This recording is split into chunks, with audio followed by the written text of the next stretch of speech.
So starting out, we're going to be talking about body mechanics, taking care of yourself, making sure that you don't hurt. One of the biggest complaints we get from students as they get ready to graduate is that a lot of times they don't watch their body mechanics and they start having issues with particularly their wrist and hands. That's a big thing with me on making sure that nobody has that issue because I've hurt my thumbs in massage school. And so I'm making it my mission to help you guys where you don't have to worry about that. So we're going to be talking about a lot of body mechanics and how to take care of yourself. Starting off with that, we're going to talk about warming up your wrist and hands in particular. I mean, you want to warm up your whole body, but this is a lot of times just moving around, getting ready, doing lunges, just kind of moving around in general helps to loosen your whole body up. But your hands are a little bit trickier. So a lot of times what you do with your hands is you start off making circles, just moving your wrist around. Then once you get your hands kind of warmed up, because you don't want to cold stretch your hands, but once you get your hands warmed up, your wrists warmed up, then you can start the stretches. Some of the stretches that I do are based off the martial arts that I've been teaching for several years, Aikido. And so we do wrist locks and things like that on there. And so to help with that, we do stretch our wrist out so we don't get hurt.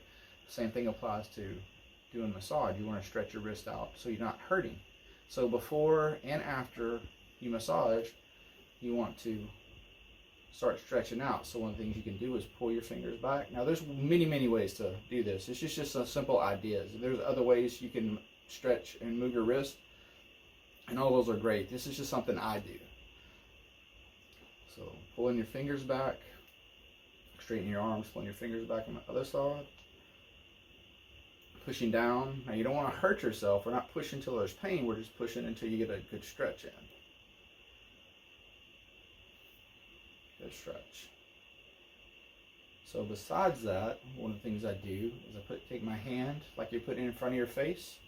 You put your thumb between the pinky and ring finger. You reach around and grab your thumb, and then you twist it out away from you.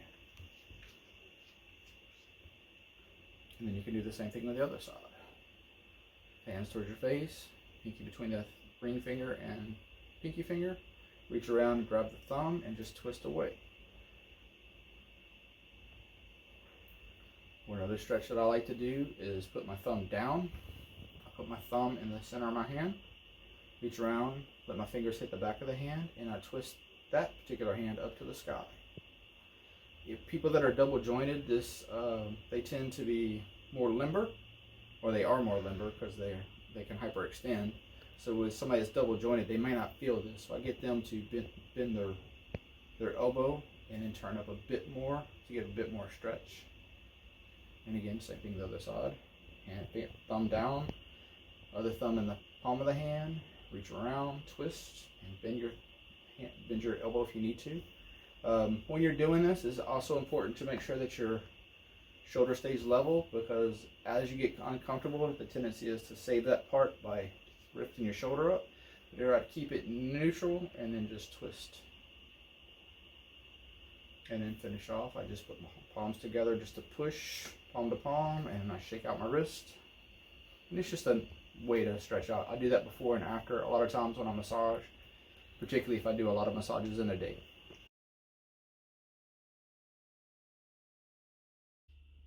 A lot of you already know that I've been doing mobile massage for several years now. Part of the thing that what I do, and this is a setting not too different than what I do, and a lot of times when I go into people's houses, only this is my house because we're in the, COVID-19 time frame. So just to show you what we did, and we kind of talked about this last time, but I don't know how much you could see. But this is my massage table. There's a couple different ways I've already had it open, but to flip it over, you can just basically do just brute strength. You just take it, open it, making sure none of the cables are interconnected or tangled up, and just flip it over, and then set it.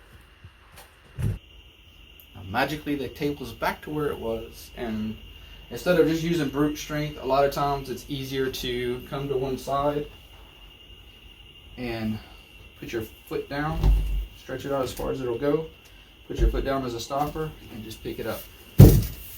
That's a lot easier, or tends to be.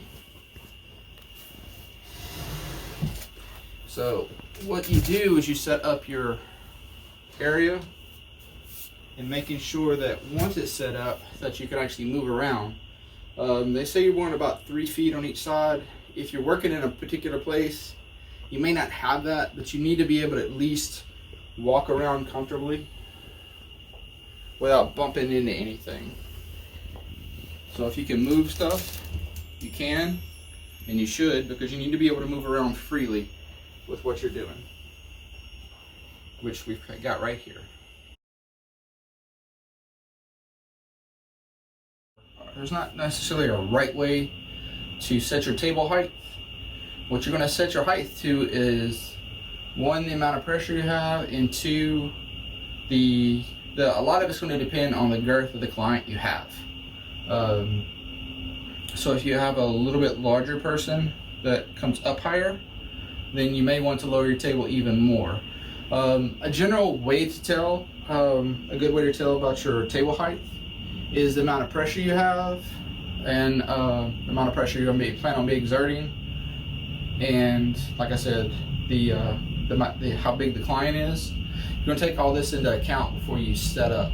So sometimes you may not know, particularly when you're in clinicals, you may not know how big the client is going to be before you come in. So it's just good to set it, and then you'll make a note in your soap notes to reset it just in case the next time, so when you review your soap notes.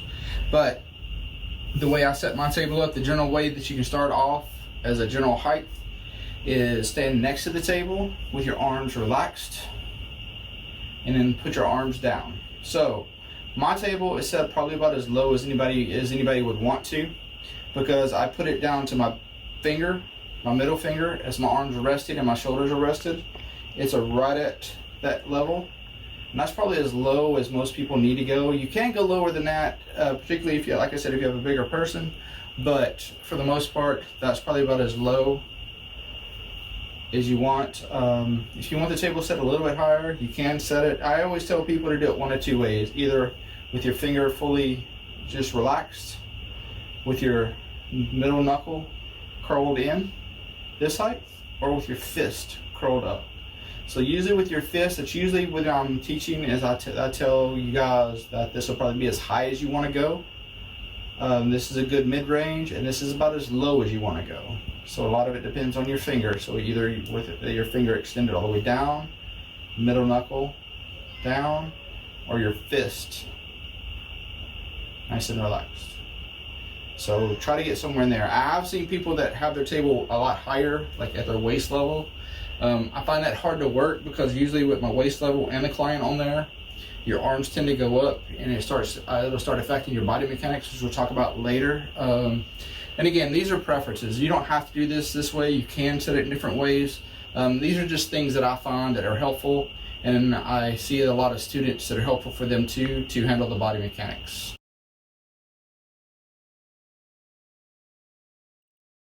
Okay, so a few things to consider before we start doing the massage, or before we even get a client on here. One of the considerations we're going to do is your dress, how you're dressed.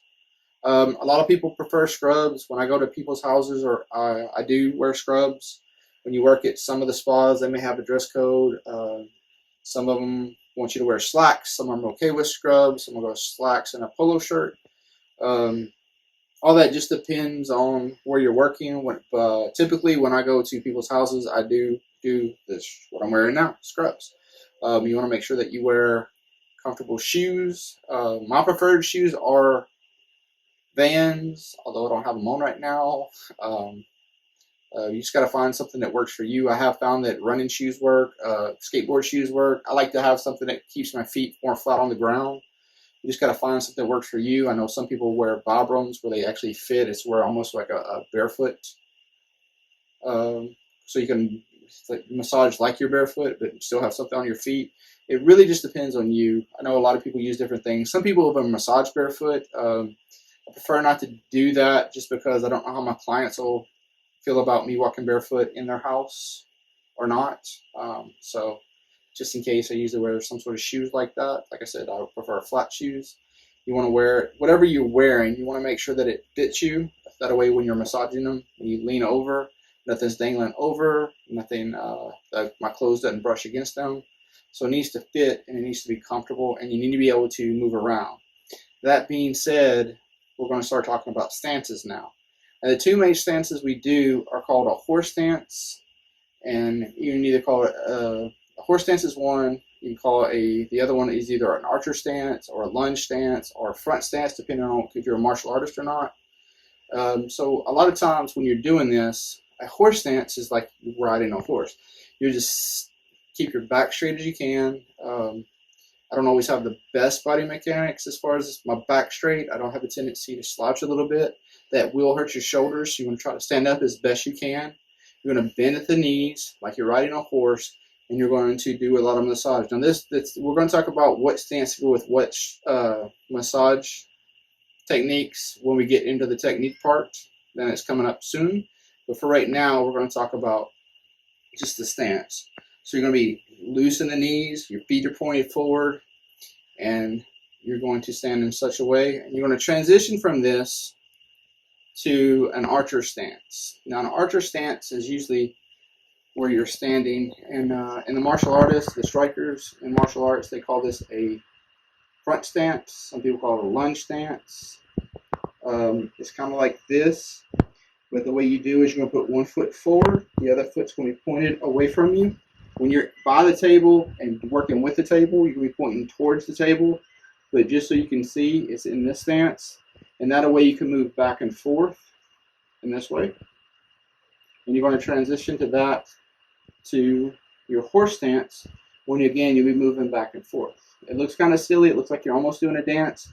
But what we're going to be talking about doing is moving with your body mechanics, working with the body mechanics, making sure that you transition with the body mechanics using your center. So we're going to be using your core to move from, not using the muscles in our body.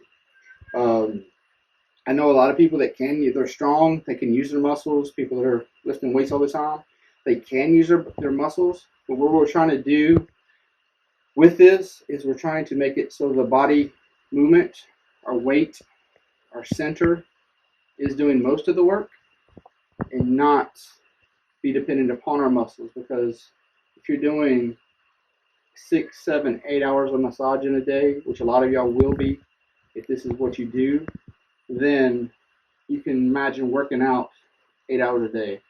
So pushing, pulling, moving around, doing nothing but moving around from doing it with your muscles, that is like working out all day for 8 hours. I don't know many people that can do that. Even people that are bodybuilders, they only work out for a few hours, not 8.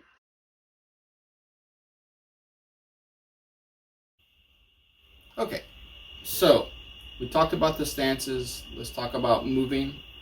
When you do massage, like I said before, we're going to be moving from our center. So you're going to be taking your stance, and you're going to be moving back and forth, but it's going from your center. In martial arts, your center is really right below the belly button. Now, women have a different center. Women's center of gravity is lower. Center of gravity is really what we're talking about, but what we're going to be doing is moving from our center of gravity. In order to do that, we got to work on our core. And the core obviously is the abdomen, because what you're going to do is you're going to activate the abdomen. So your core is what's going to put your body together so you can move. We actually naturally do this when we're not thinking about it, or when we have to move something that's big.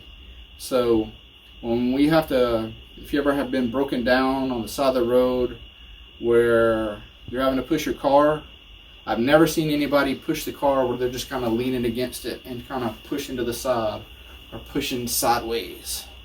They're always coming from the center because they know they have to. We naturally do this. So when you're moving from your center and you're pushing the car, what do? They come in here and they push forward, or they get in this position and push forward. This is the only way to move something that big and that heavy. What we're going to do is utilize that same thought pattern or that same body mechanics in order to do the massage. So people that are strong usually struggle with this because they depend on their strength so much. But what we're doing is using our body mechanics in order to create the pressure, in order to create the power we need to give a massage. So when somebody says they like deeper tissue massage or deeper massage, that doesn't mean we need to dig in. What it is if they want a little bit more pressure, more sustained pressure, we're going to use our body mechanics to do that. Because if we do that with just muscle wise, where we push, again, it'll be like we're working, it'll be like a very intense workout where you're not going to be able to do 5, 6, 7 hours of that in a day. So what we're going to do is move with our body. So in order to do that, we're going to get in a position that everything is loose, and we're going to be moving from our center. So again, our center is about 2 inches below our belly button and inward a bit. And you're going to be moving back and forth. So when we move forward, or we're putting pressure, we're going to be putting pressure in, leaning in, and pushing forward like we push a car, leaning in with it and letting our body do the work. Same thing when we do drag or pull something, we do the same thing. We're going to be loose with our body and use our body mechanics to do the work. If you use the body mechanics to do the work, you can do that over and over time. Now you may not be able to, you may have to start off doing not as many. I mean, some people can do 10 hours of massage a day. You may start off doing less. You may be able to do that, be able to build that stamina up to that. But the important thing is not to wear yourself out doing the massage. After an hour massage, you shouldn't feel wore out where you can't do another one. You know, we're trying to build up to we're doing several hours a day. In order to do that, we will be using our mechanics. So I'm gonna use the table next, and we're gonna talk about that. So that being said, pause it for a second. So we're gonna start off with that archer stance. That archer stance is gonna be used when we move away from the body. It's to stabilize you. What I like to do is I put one foot forward. The foot is always going towards where you're going. The back foot's pointed towards the table. Usually about a 45 degrees. If you handle degrees, it's roughly that. What I do is I use the table for support so that I'm not away from it and having to stabilize my core even more. I lean against the table with my legs. Now it depends on where they're at and where they're located or how much you can do this. You may have to move your arms around, you may have to do things like that. But again, we'll talk about that in a later video. But what we're going to be doing is using the table for support, applying massage towards and away in order to give them the best pressure they can be. Now, this being said, this foot's always pointed forward, the back foot's pointed towards the table, about like this. You're going to be massaging, moving with our center this way. And what we're going to try to do is do it so our shoulders are relaxed, our arms are relaxed and at our elbows. And the good general principle to do is always have your arms, unless you specifically need to. There are times when I have to have my elbows away from the body, but when you do this abduction, this abduction away from the body, you're using muscles that you don't necessarily have to use all the time. I have seen people massage like this quite a bit. It does put strains on your shoulders. So we're going to try to have our shoulders are relaxed, elbows are in. Now my elbows aren't going to be locked in, but my elbows are going to be relaxed. And a good general rule of thumb, not a hard and fast law, but a rule of thumb is to always have your hands, or you always have your belly button towards your hands. So wherever you're working, when I'm working, it's usually my belly button is usually pointed towards my hands, whether I'm in a lunge stance or an archer stance, or whether I'm in a horse stance. And again, you'll be transitioning from one to the other depending on what you're working on and you're doing. But you always want to have your hands in your center, is what I call it. You know, belly button towards your hands, and transitioning back and forth depending on what you're doing. It makes for a smoother massage. You're using your body mechanics. You're not wearing out so fast, and you're taking care of yourself. It's always important to take care of yourself. You will wear yourself out if you're not careful. I have several students that have come back and said that they hadn't watched their body mechanics. They're hurting. They know they haven't been watching it. They asked me for advice. We started looking at it, and inevitably, we always have the same issues where they're doing something that's causing them strain because they're putting a body motion in effect, whether raising the arms up, putting their hands in a weird position, things like things like that. When you're in this archer stance, another thing to remember is the hand that's closest to the table is going to be your dominant hand. It's not, you don't necessarily have a dominant hand when you're in the horse stance, but that lunge stance, the horse stance, works really good, really fast together. It's easy to transition and it's good to do. So, and we're going to talk about that when we go into the strokes, we go into the actual massage part of things.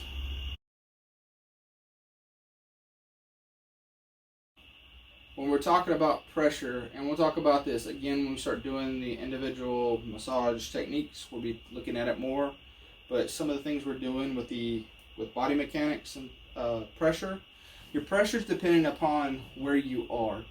So I don't have a client on here yet. We'll have a client on there soon. But when we're applying pressure, the pressure is dependent upon where we are. The more you're on top of it, where your shoulder is in line with your shoulder, elbow, and wrist are in line, the more pressure you have.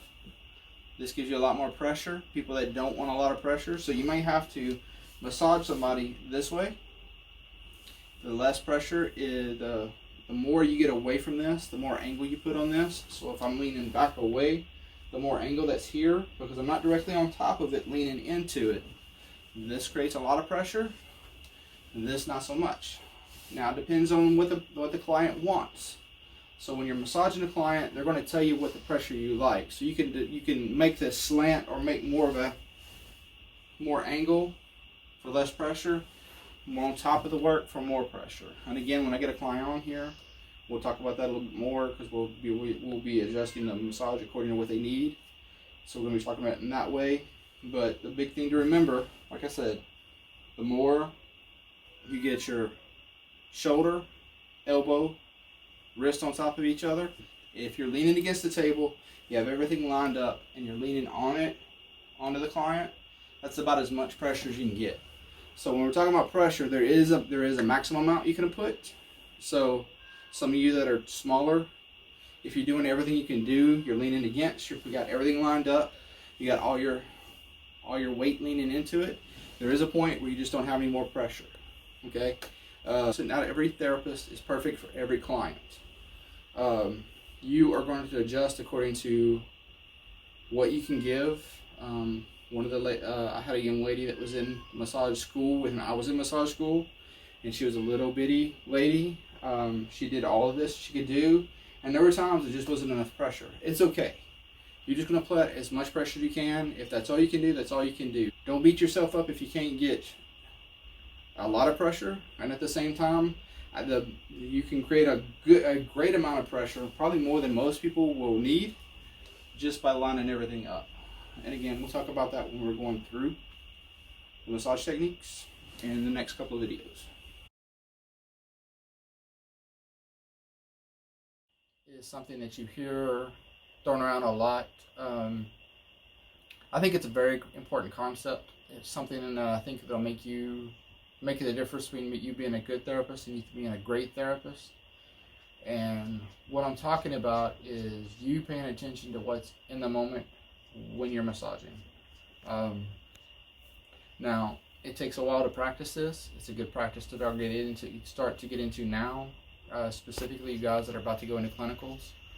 And what I mean by that is paying attention to what you're doing in that moment, all the stuff that's going on in the moment. I don't know if you're aware of this, but your mind can only handle a few bits of information at a time. If you don't start working on it, your mind wanders. I know a lot of times when you're in class or doing something else, all of a sudden, or you're doing your job, whatever job you've been doing up until now, you'll notice that sometimes your brain will just go somewhere else. Start making a list, start thinking about what you got to do, what you got to cook for supper. Did you leave the coffee pot on this morning? Did you, whatever it is, something's distracting you. And basically what it is distracting you from the moment that's happening right now.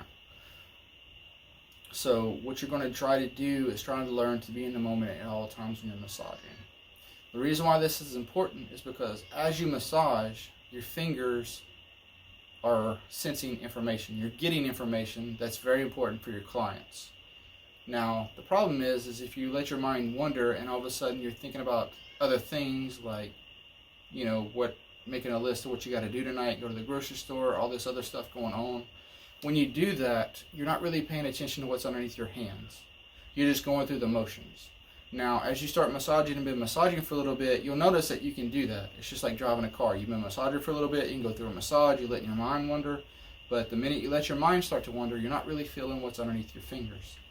The more you pay attention to the feel, the more you'll start finding knots, the more you'll start feeling where you can start telling where they hurt. A lot of times when you stop and pay attention to something, all of a sudden they're thinking, wow, you really do know what's going on. That's exactly where I was hurting. How did you know that? And without them even saying anything. And that's because you're paying attention to what's there. You're in the moment, you're paying attention to what's going on. And the more you do that, the more you're developing that part of your brain. Because when you pay attention to what's underneath your fingers, your neural pathways start forming those things to help you to build that part of your brain up so that you can sense more and more. And you get more and more sensitive. Because when people start, you notice when you start massaging, a lot of people, when the students come in and they start massaging, the first couple of massages they do, because we like to throw them right in, you guys know that I like to throw you right in there where you're doing massages right off the bat. But you start massaging and all of a sudden you're going across and you're wondering, what does it not feel like? What does this feel like? What are you feeling? Because some of the other students that have been there for a little bit are talking about a knot, or they're talking about something they feel. And what happens is that the more you pay attention to it, the more your brain starts trying to figure out, so that when I come around and I show you what a knot feels like on somebody's back, you'll be able to spot it. And from then on out, if you're paying attention, you'll be able to find things like that. You're finding the trigger points. You're finding the spots that they're hurting.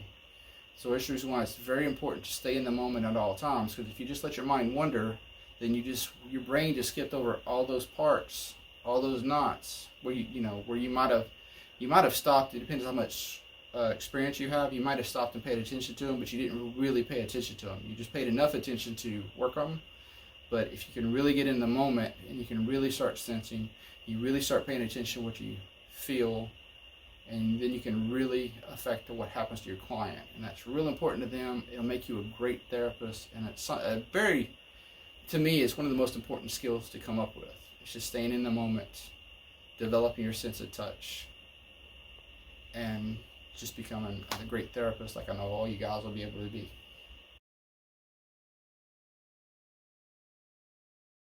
Okay, so in the next couple of weeks, we're gonna be focusing on techniques. I'm gonna be posting several videos. We're gonna be working on making sure we cover the techniques, the way they work, how you'll be doing them.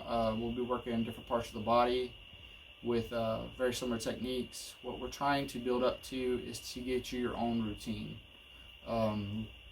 Just as a side note for you new people, in case you didn't know, when you go to clinicals, you'll be doing as many as three, I call them 3 therapeutic hours, but it's actually 3 50-minute massages. When they tell you a therapeutic hour, what they're talking about is a 50-minute massage where you got the hour comes in because it counts as 5 minutes of your intake, 5 minutes to get them on and off the table, and to switch your sheets and things around and get ready for your next client. And that was too much information. Okay, so what we're doing is we're going to be focusing on body mechanics. We're going to be focusing on making sure that you have the proper techniques. We're going to start looking at the techniques to make sure that we understand what's going on. As we go through these, what we're going to be doing is I'm going to be posting a video like I'm doing tonight. So the video is going to drop. You'll watch it. I'll ask you to ask any questions, comment on that. What we're going to do in each night is I'm going to have a Zoom meeting on the nights that we do this so that we can discuss any questions you may have, come across that. That a way that I make sure that you get we have enough time to show you the techniques, we have enough time to show you what you need to see, and then when we do the Zoom meeting, we'll have enough time for you to talk about what you need, any questions you have. I'm hoping that we will be able to help you build your a massage routine, which we'll be talking about later, what a routine is and what it's not. We'll be building up your repertoire of skills and start looking at it. If you have any questions when we have the Zoom meeting, let me know. Thank you.